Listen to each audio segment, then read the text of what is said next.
Umut Kervanı olarak biz Şanlıurfa'da Ramazan için hazırlıklarımıza devam ediyoruz.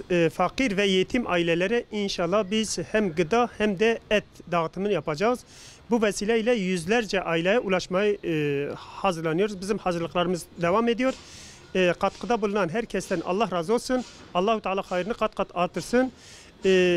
Ramazan ayında hayırların birden 700'e katlanan bir aydır. Bu vesileyle bütün hayır sahipleri hayra davet ediyoruz. Bu yetim ve fakir ailelere sahip çıkmasını istiyoruz. Allah razı olsun.